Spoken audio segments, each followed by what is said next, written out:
Hello guys, welcome back to ఏటీ sports update. So ఏంటంటే IPL premier league అంటే fans అందరూ ఇప్పుడు ఇదెక్కడ ప్రీమియర్ లీగ్ రా నాయన అనే విధంగా చేయడం జరిగింది. అద్భుతమైన సాటర్డే అయితే మనకు చూడడానికి దొరికింది. సూపర్ సాటర్డే అని చెప్పుకోవచ్చు, బ్లాక్ బస్టర్ సాటర్డే అని చెప్పుకోవచ్చు. రికార్డులు బద్దలు కొట్టడం జరిగింది, చాలా రికార్డులు బద్దలు కావడం జరిగింది. ఈ సీజన్లో బెస్ట్ సాటర్డే అని చెప్పుకోవచ్చు. అలాంటి అద్భుతమైన చాలా రికార్డులు నమోదు కూడా జరిగింది. ఎన్ని రికార్డులు నమోదయ్యాయంటే ఆ రెండు మ్యాచ్ల్లో కలిపి దాదాపుగా మొదటి మ్యాచ్ మధ్యాహ్నం మీద జరిగిందో ఆ మ్యాచ్లో ఇంకా ఈవినింగ్ జరిగిన మ్యాచ్లో మొత్తం కలిపి 986 రన్స్ రావడం జరిగింది. అలాగే రెండు మ్యాచ్ల్లో కలిపి 15 క్యాచెస్ డ్రాప్ చేయడం జరిగింది. 2 సెంచరీసు, 6 హాఫ్ సెంచరీసు, 59 సిక్స్లు, 96 ఫోర్సు.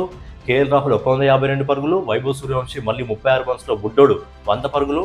సింగిల్ ఓవర్లో 4 ఫోర్లు కొట్టడం జరిగింది వైభవ్ సూర్యవంశీ. అలాగే చేజింగ్ 264 పరుగుల్ని చేజింగ్ చేసింది పంజాబ్ సూపర్ కింగ్స్.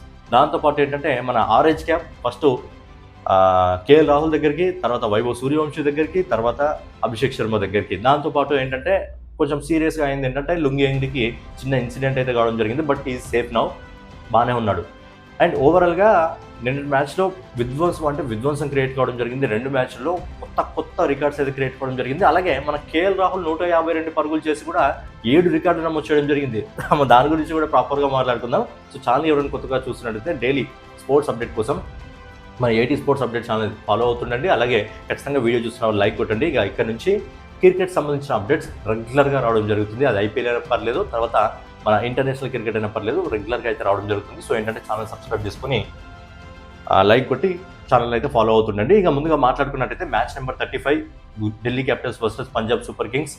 వెన్యూ వచ్చేసి ఢిల్లీ అరుణ్ జైట్లీ స్టేడియం. ముందుగా టాస్ గెలిచింది ఎవరంటే ఢిల్లీ క్యాపిటల్స్ టాస్ గెలిచి బ్యాటింగ్ తీసుకొని మంచి పని చేసింది అని అనుకున్నాం. కానీ ఇంత 264 పరుగులు భారీ లక్ష్యం పెట్టిన తర్వాత కూడా పంజాబ్ కింగ్స్ దాన్ని చేజ్ చేస్తుంది అని చెప్పి ఎవ్వరు కూడా ఎక్స్పెక్ట్ చేయలేదు.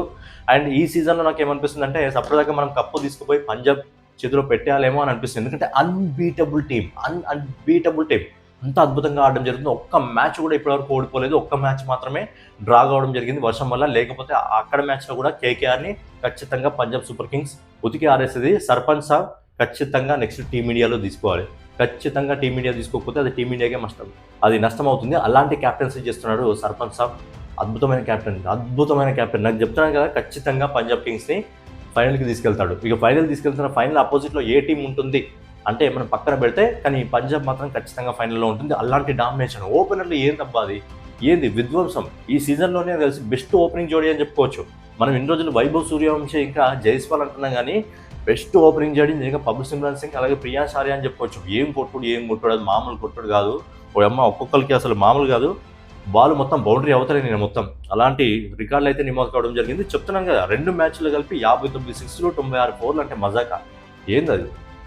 ఇక ఒకసారి మనం మ్యాచ్ గురించి మాట్లాడుకున్నట్టయితే ముందుగా ఢిల్లీ క్యాపిటల్ బ్యాటింగ్ వచ్చి ప్రథమ్ నిశంక కేవలం 11 పరుగులకే హర్షదీప్ సింగ్ బౌలింగ్లో వెందిరగడం జరిగింది. కానీ మన కేఎల్ రాహుల్ 67 బాల్స్లో 16 ఫోర్లు, 9 సిక్స్లతో 277 స్ట్రైక్ రేట్తో 152 పరుగులు చేయడం జరిగింది. సో 152 పరుగులు చేసి ఎన్ని రికార్డులు బద్దలు కొట్టాడో తెలుసా? చాలా రికార్డులు బద్దలు కొట్టడం జరిగింది. దాని గురించి మనం ఎండింగ్లో మాట్లాడుకుందాం. సో ఇంకా నితీష్ రాణా కూడా నేను మంచి ఫామ్లోకి రావడం జరిగింది. అంతకుముందు మ్యాచ్లో తొందరగానే వెందిరగడం జరిగింది. బట్ నిన్నటి మ్యాచ్లో 44 బాల్స్లో 11 ఫోర్లు, 4 సిక్స్లతో 207 స్ట్రైక్ రేట్తో 91 పరుగులు చేయడం జరిగింది. ఏంటంటే బ్యాటింగ్ పిచ్ అనేది చాలా సాలిడ్గా ఉంది. బ్యాటింగ్కి మంచి పిచ్ ఉంది. అది అరుణ్ జైట్లీ స్టేడియం మంచి సాలిడ్ బ్యాటింగ్ స్టేడియం ఉంది. అందుకే మంచి రన్స్ రావడం జరిగింది రెండు టీముల నుంచి. ఇక నెక్స్ట్ వచ్చి డేవిడ్ మిల్లర్ 3 పరుగులు చేయడం జరిగింది. ఓవరాల్గా 20 ఓవర్లు కంప్లీట్ అయిపోయేసరికి 2 వికెట్లు నష్టపోయి 264 పరుగులు చేసింది. యావరేజ్గా రన్ రేట్ వచ్చేసి ఓవర్కి 13 రన్లు. సో 264 రన్స్ అన్నప్పుడు ఖచ్చితంగా అపోజిట్లో ఉన్న టీంకి ఎవరికైనా ఏంటంటే తడబడతారు అని చెప్పి మనకు అర్థమవుతుంది.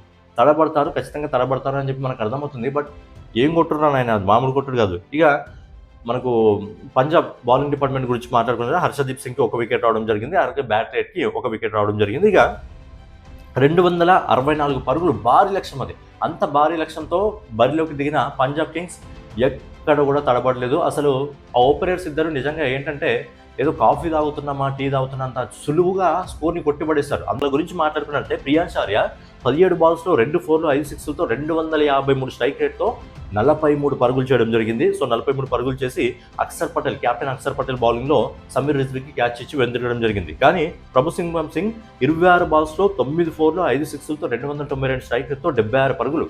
సో ఎలాంటి విధ్వంసం క్రియేట్ చేస్తారో చూడండి. వీళ్ళిద్దరు కలిసి ఆల్మోస్ట్ 120కి పైగా రన్స్ చేయడం జరిగింది. సో పవర్ ప్లేలో అంటే ఆ మొదటి 8 ఓవర్లలో ఎలాంటి స్కోర్ రావాలో, పవర్ ప్లేలో ఎలాంటి స్కోర్ రావాలో అలాంటి స్కోర్ని వీళ్ళు తీసుకురావడం జరిగింది. ఎందుకంటే అపోజిట్లో భారీ కొండ ఉన్నప్పుడు, దాదాపుగా 264 పరుగుల లక్ష్యం ఉన్నప్పుడు ఎలాంటి ఓపెనింగ్ రావాలో, తడబడుతూ ఆడకుండా ఎలాంటి ఓపెనింగ్ రావాలో అలాంటి ఓపెనింగ్ వీరిద్దరు తీసుకురావడం జరిగింది. అందుకే నేను బ్రదర్స్ డిస్ట్రక్షన్ అలా అందరూ అనడం జరుగుతుంది. సో మామూలు కాదు, వేరే రేంజ్ నిజంగా.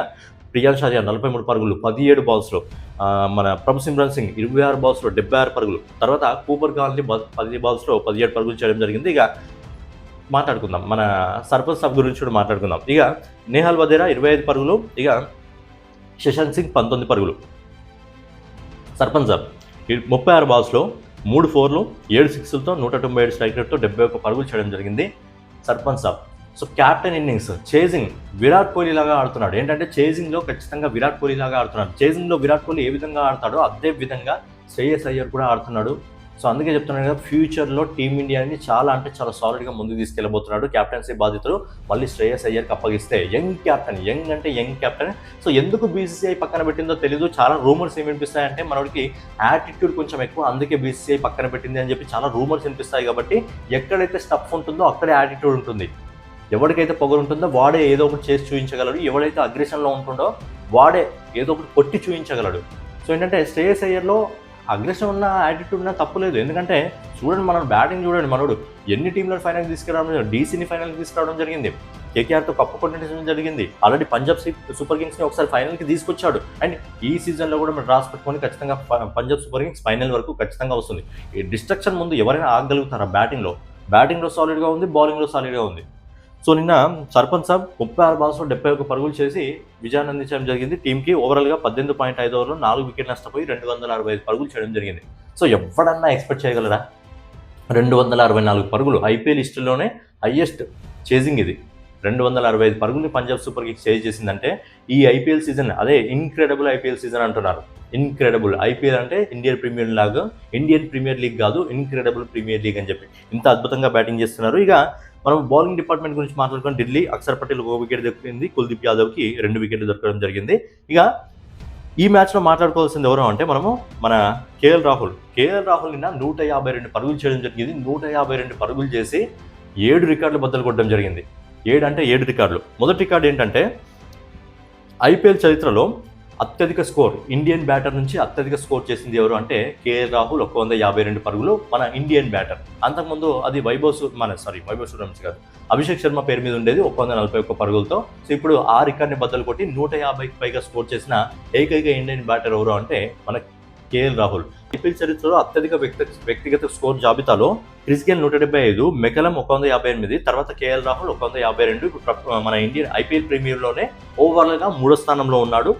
ఫారెన్ ప్లేయర్స్తో కలిపి 3వ స్థానంలో ఉన్నాడు. ఇక 2013లో క్రిస్ గేల్ ఏదైతే చేయడం జరిగిందో మళ్ళీ 13 ఏళ్ల తర్వాత 13 ఇయర్స్ తర్వాత మన కేఎల్ రాహుల్ 150 పైగా స్కోర్ చేసిన ఏకైక బ్యాట్స్మెన్, ఇంకా ఇండియన్ బ్యాట్స్మెన్. ఇక ఈ మ్యాచ్లో కేవలం 47 బంతుల్లో సెంచరీ మార్కును అందుకున్నాడు ఇది కేఎల్ రాహుల్. ఇది అతని కెరియర్లోనే ఫాస్టెస్ట్ సెంచరీ. ఇక నెక్స్ట్ వచ్చేసి 3 వేరు ఫ్రాంచైజీలకు మల్టిపుల్ సెంచరీలు చేయడం జరిగింది. పంజాబ్ సూపర్ కింగ్స్కి, లక్నో సూపర్ జైంట్స్కి, అలాగే డీసీకి. ఇక నెక్స్ట్ వచ్చేసి పంజాబ్ కింగ్స్ మీద వ్యక్తిగతంగా స్కోర్ ఎక్కువ నమోదు కావడం జరిగింది. ఎవరిది అంటే కేఎల్ రాహుల్ది 152. ఇలాంటి స్కోర్ని అయితే నమోదు చేయడం జరిగింది. ఇలాంటి రికార్డ్ని బద్దలు కొట్టడం జరిగింది. నిన్న మ్యాచ్ చూస్తుంటే నిజంగా పైసా వసూలు మ్యాచ్ అనిపించింది. బట్ కొన్నిసార్లు ఇలాంటి బ్యాటింగ్ కరెక్ట్ కాదు కూడా అనిపిస్తుంది. ఎందుకంటే 160, 170, 180 ఉన్నప్పుడు ఆ మ్యాచ్ చాలా ఇంట్రెస్టింగ్గా సాగుతుంది. ఇలాంటి 260, 265 వచ్చినప్పుడు ఏంటంటే ఆ మ్యాచ్ అయితే వన్ సైడ్ అయినా అవుతుంది, లేకపోతే ఇలా కంప్లీట్గా డామినేషన్ అయినా ఉంటుంది. బట్ ఏంటంటే కొన్నిసార్లు ఇంట్రెస్టింగ్గా ఉండదేమో అని కూడా అనిపిస్తుంది. ఇక పంజాబ్ సూపర్ కింగ్స్ 7 మ్యాచ్ల్లో 6 మ్యాచ్లు గెలిచింది. 6 మ్యాచ్లు గెలిచి 13 పాయింట్లతో నెంబర్ 1 పొజిషన్లో ఉంది. నాకు తెలిసి ఇది నెంబర్ 1 పొజిషన్లోనే ఉందని. మరి పంజాబ్ కింగ్స్ని ఎవరైనా కొట్టగలిగితే ఎవరు కొట్టగలుగుతారు పంజాబ్ కింగ్స్ని?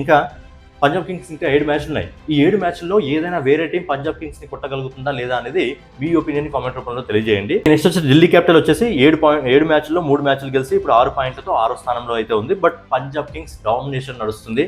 7 మ్యాచ్ల్లో 6 మ్యాచ్లు గెలిచి 13 పాయింట్లతో నెంబర్ 1 పొజిషన్లో ఉంది. ఒకటి వర్షం కారణంగా రద్దయింది, లేకపోతే ఆ స్ట్రైక్ రేట్ అనేది 100% స్ట్రైక్ రేట్లా కొనసాగి ఉండేదేమో. మరి పంజాబ్ కింగ్స్ని ఎవరు కొట్టగలుగుతారు?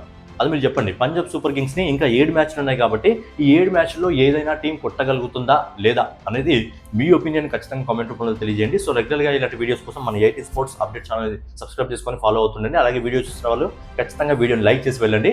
సో కామెంట్ మాత్రం ఖచ్చితంగా చేయండి. పంజాబ్ సూపర్ కింగ్స్ని ఎవరు కొట్టగలుగుతారు ఇంకా 7 మ్యాచ్ల్లో అనేది మీ ఒపీనియన్ ఖచ్చితంగా కామెంట్ చేయండి. నెక్స్ట్ వీడియోలో మళ్ళీ కలుసుకుందాం. జై హింద్, జై భారత్, నమస్తే.